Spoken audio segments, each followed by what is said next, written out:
Knowledge is the key to open many doors in life. When we have access to good quality education, we can use it to become whatever we want: an astronaut, a chef, a doctor. No matter who we are or where we live, when we learn new skills and ideas, our minds grow. And when that happens, we can invent new things that benefit lots of different people.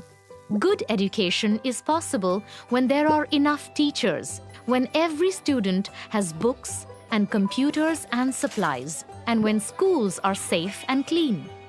But not every student has the same opportunities to learn. In some countries, girls can't go to school because only boys are allowed to attend. In others, they have responsibilities at home, so they can't go to school. And in some communities, there isn't enough money to pay for important things like teachers, books, and computers. So the number of students in each class is high, meaning not every child gets the education they deserve. But good people everywhere are working hard to make quality education accessible to everyone.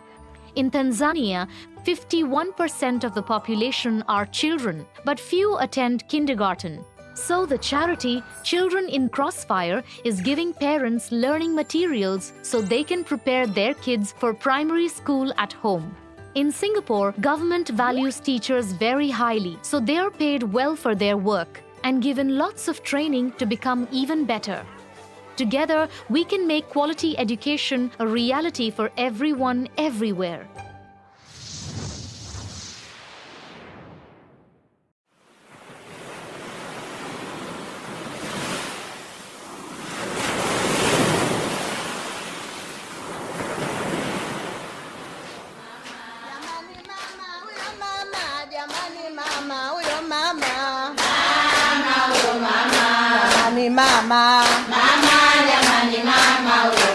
Mama mzazi,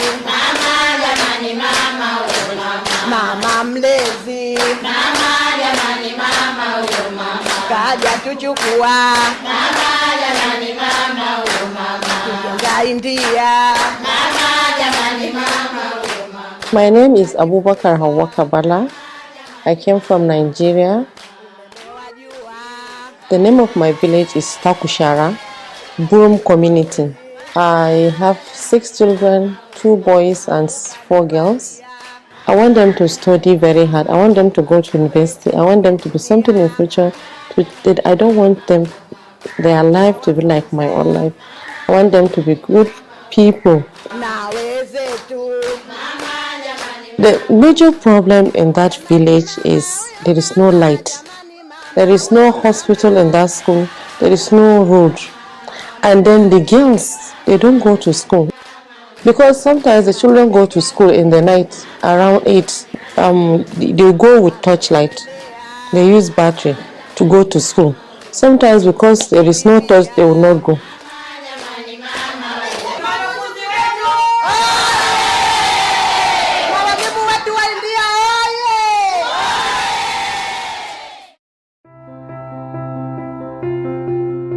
The first time I arrived at the airport, what I just noticed is the togetherness here. They have this patience because, we can't just catch everything. We don't know anything about resistance, They are just so patient with us. So that was the first experience I had. 6, 7. How I came, when we went to the NGO, we were told that we'll come and learn solar panel, we'll bring light to the community. I was so excited, so happy. No, I was told that you just put it, that it absorbs from the sun, that you don't have to pay money.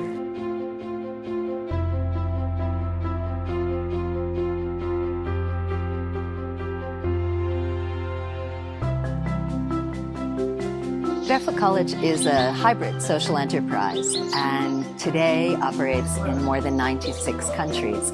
But it started 47 years ago in the deserts of Rajasthan, in the wake of independence and in response to the need that existed in rural communities all through India. We work on designing alongside communities programs that shift quality of life, create economic opportunity, and really allow human beings to reach their potential and their aspirations. To have the confidence to voice those aspirations and to support them with pathways to learning whatever it is they need to learn in order to reach them. Charge controller is C. Charge controller is C. Capacitor. I went to Enrich. That's the part I even love most. They discuss family issues, they have taught us how to budget, how to save money. When I go back, I promise to take whatever I get here to my community. Then we have a small group of women that I'm one of them. So I will get the women together. Whatever I get, I'm going to teach them, I'm going to let them know what I have come here to learn. I believe from those women and other women around the community will come and learn, and so we can empower ourselves.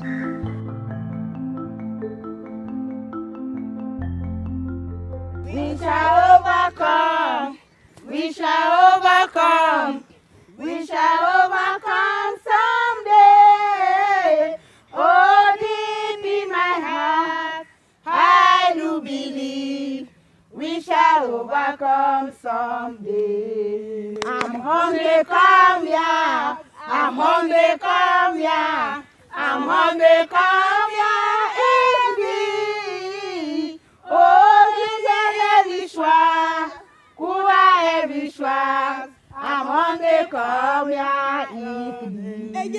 I'm hungry, come here. I'm hungry, come here. I'm hungry, come here. Eat me. Oh, there's every swag.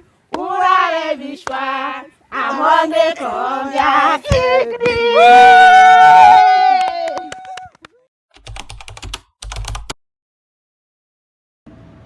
Hello, this is Group 45 and we're gonna make discussion about SDG goal for quality education. Our case study is based on Barefoot College will provide night school for children and empowering women empowerment in rural area.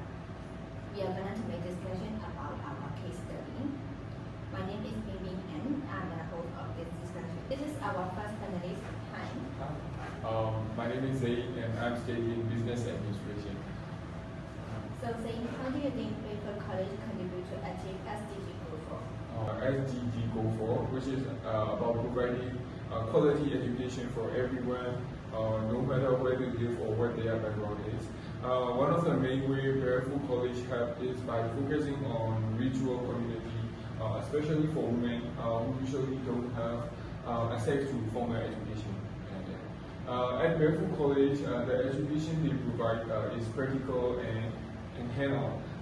Take the Solar Mamas program for example, where women from remote villages, many women who can read or write are taught to become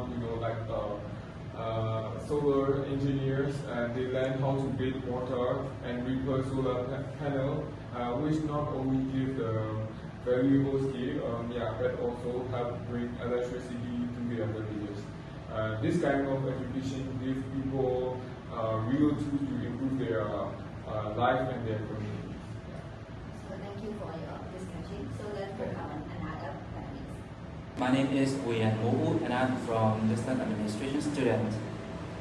So Huyen Mu, how do you think this successful story from Barefoot College can embrace other organizations working on SDG goals? Okay, so one of the successful stories from Barefoot College are the powerful example of how education can change people's lives, and also they can inspire other organizations like working towards the SDG goal, which is the Sustainable Development Goal number 4, which is that quality education can change people's life for all. So one of the lessons from Barefoot College is that education doesn't have to be formal, but it has to be effective and successful. So by practicing practicing skills and hand-in training, which can improve the student practical skill, which is like Solar Moments program, which can improve the student practical skills and training skill from that. So from that experience, other organizations can inspire to rethink about education. This has not to be all the school education that in a new way, so it can improve the people critical thinking skills and also the practical skill. So this is the empowerment, and people life can change according to this. So another important takeaway is that the empowered women. So one of the successful story from women who have becoming solar engineer from the community, which can gain their independent skills and confidence from that, so that other people can inspire as a role model from that women, so they can improve their confidence, and also to encourage other organizations to rethink that to prioritize the gender equality. We only focus on our skills and qualification, not in the gender, so that people can get those kind of awareness, so to improve and change people's life, how they think the organization. So when we combine to the Barefoot College and also the empowering women, so from that, they can improve and enhance their communication skills and friendship in order to enhance their networking skill. So in that organization, they can learn by fostering community connection and allow participants to build a relationship with others. So that kind of like women go back to their village as a skillful workers, not as a physical worker, and they can inspire other women like those kind of people to build confidence, and also against other people think that, and they can on their own foot. So this is that kind of like communities and benefits we can get.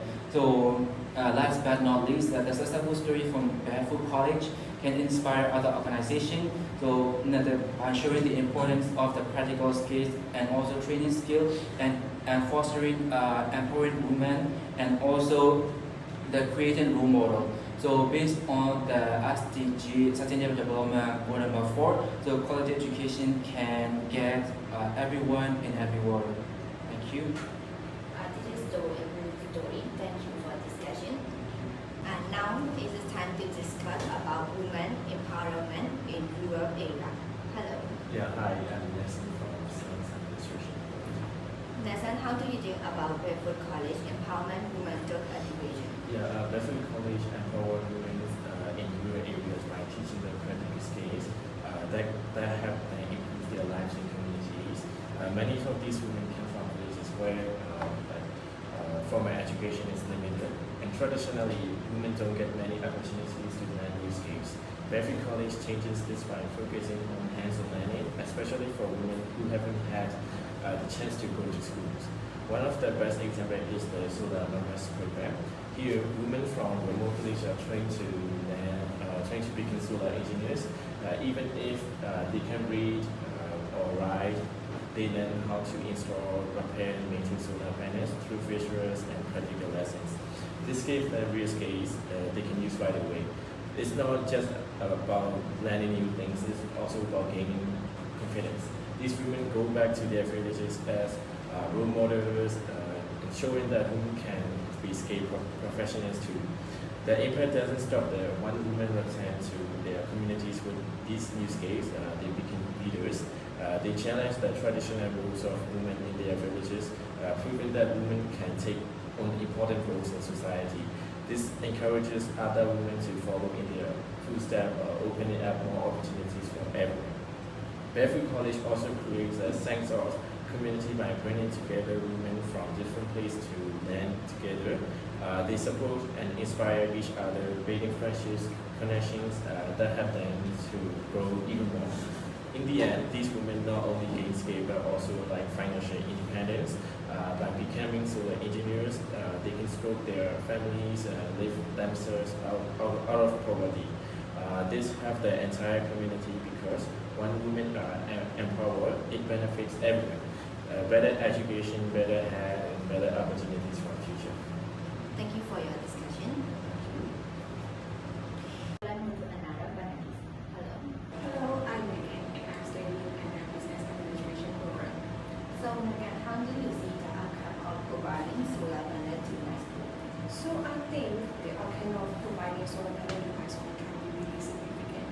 because first of all, we all know that high school can be the bridge to bridging the educational gap that many areas where education is inconsistent or non-existent.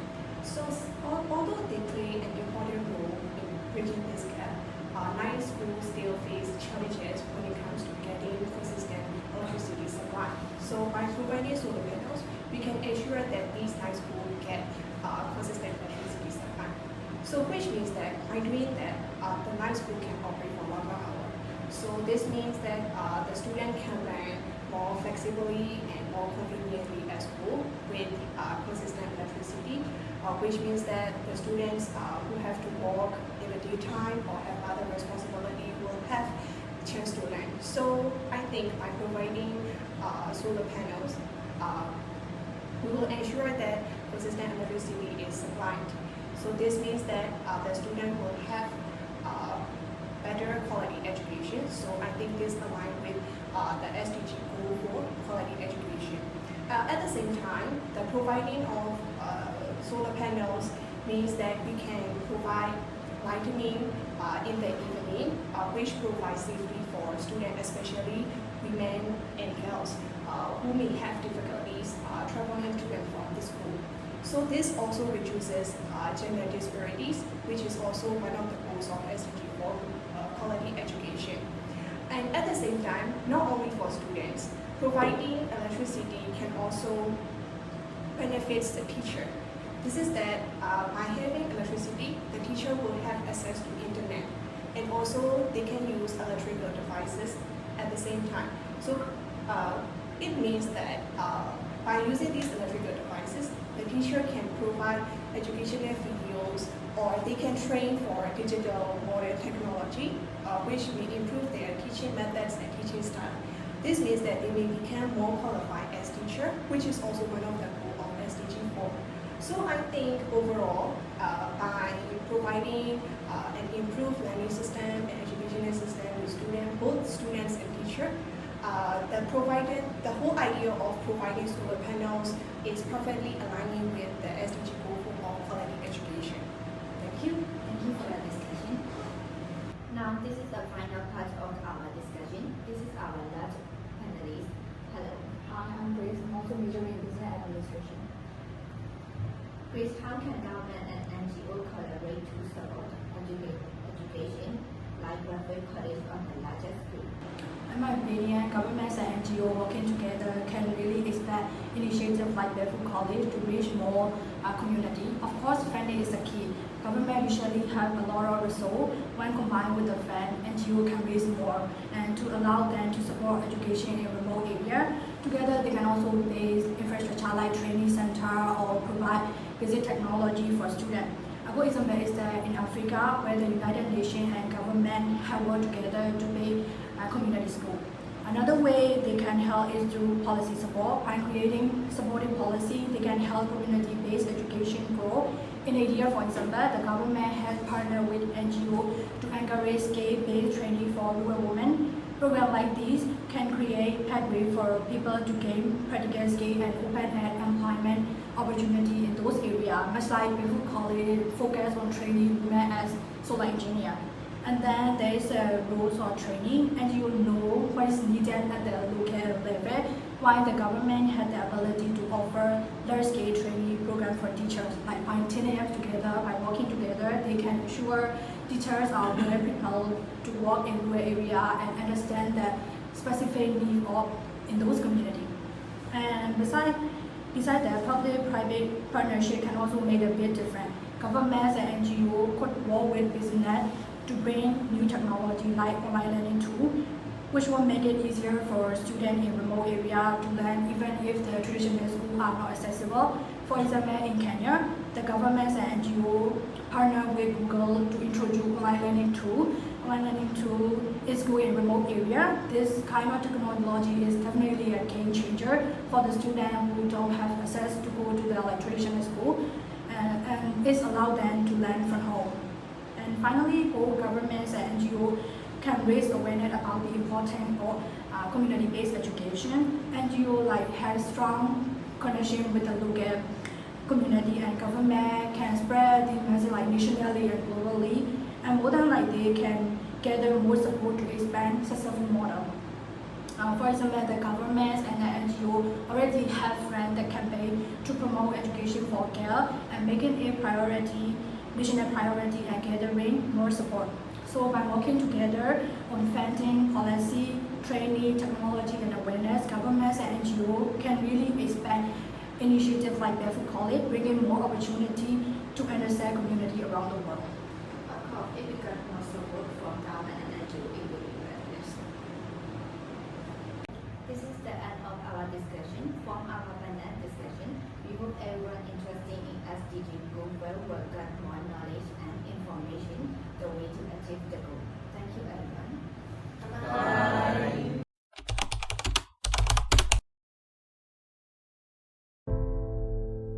A child is a precious gift. They are born full of curiosity, playfulness, wonder, and joy. The brain is developing rapidly, their body is growing, and they are learning to interact with the world around them. But young children are also the most vulnerable during these first 2 years of life, or what experts call the first 1,000 days. Poverty, poor nutrition, and childhood trauma can negatively affect a child's trajectory in life. And yet, tens of thousands of young children in Nairobi's over 3,000 informal childcare centers are not receiving sufficient care, nutrition, or stimulation to ensure a good start to life.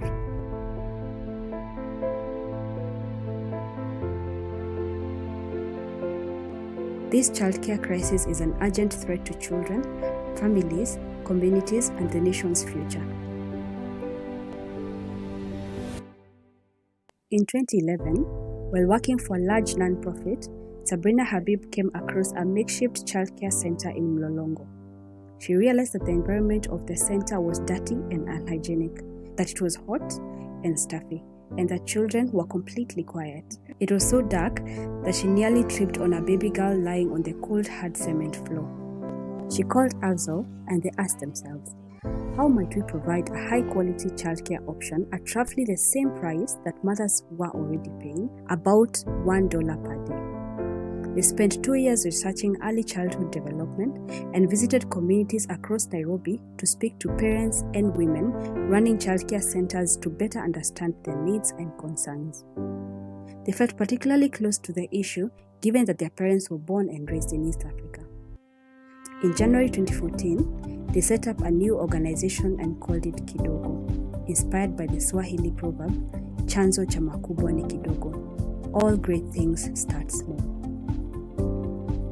Kidogo started by setting up early childhood hubs in Kibera and Kangemi to provide an example for the community about what good quality early childhood care could look like.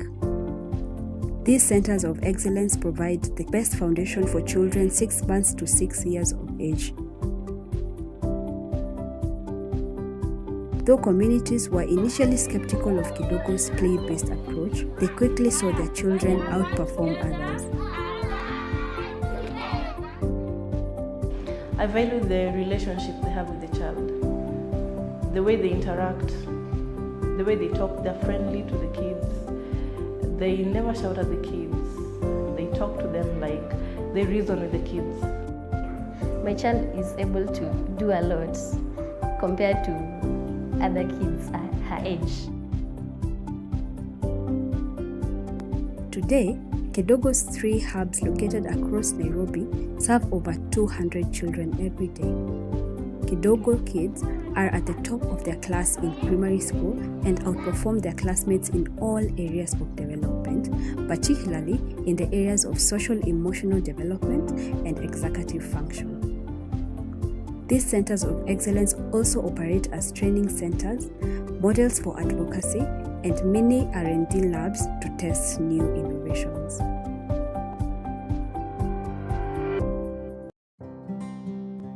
But the vision for Kidogo has always been much bigger than a few hundred children. So, in 2015, Kidogo launched its social franchising program.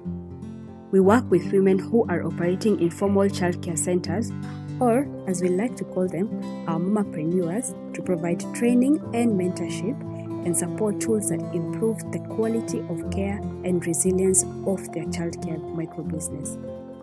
Starting with 5 mamapreneurs and slowly growing to a network of now over 75 centers, Kidogo directly reaches more than 2,000 children every day with better quality care, nutrition, and stimulation during the vital early years of their life. However, the impact extends far beyond that, enabling mothers to go to work with peace of mind and ensuring adolescent girls don't have to miss school to take care of their younger siblings. Consistent across all Kidogo centers is our proven approach to holistic development called the Kidogo Way. That is, ensure safe and stimulating environments for children to explore, grow, and thrive. Training and mentoring nurturing caregivers who are responsive to young children's needs. Developing play-based learning activities that provide stimulation and early learning using locally available materials. Building linkages with health, nutrition, and WASH programs that promote children's healthy growth and development. Ensuring strong parent and community engagement in children's development through events, parents' meetings and newsletters, and management and administration support for mamapreneurs to operate their centers effectively and efficiently. At Kidogo, we are proud of the change we are making in the lives of the thousands of children and families every day. But ultimately, our vision is about ensuring every child is able to reach their full potential, and that can't happen without thinking about the broader ecosystem. Over the past 5 years, Kidogo has acted as a catalyst bringing childcare to the national and global stage. Kidogo is a founding member of the Kenya ECD network and hosts the Baby Care Consortium, where we work closely with national and county governments to develop and inform policies related to young children. In addition, Kidogo supports a number of international advocacy efforts related to young children, including the International Finance Corporation's Tackling Childcare Working Group and Brookings Institute Millions Learning Advisory Board. Kidogo has also been a key partner in major research institutes to inform good practice and build a body of evidence on the importance of childcare. For example, a recent study by the Aga Khan University showed that Kidogo's programs are changing parents' perceptions around the early years and raising the bar for what quality care looks like in local communities. None of this would be possible without the hard work, dedication, and passion of nearly 40 employees, the Kidogo family. These professionals, with backgrounds in early childhood development, business, social work, and nutrition, come together around our shared mission to ensure we provide strong support to our mamapreneurs and provide quality, affordable early childhood care and education to young children and their families. As we look to the future, Kidogo has an ambitious goal to transform childcare in Kenya and be the leader in childcare in East Africa. Over the next 5 years, Kidogo will continue to grow both within Nairobi and across Kenya and continue to evolve the ecosystem of childcare within the region. As we embark on this ambitious journey from Kidogo to Kubwa, we would like to appreciate each and every one of you for your support. Together, we can reach our vision, a world where all children, regardless of where they are born, have the opportunity to reach their full potential. Asanteni sana.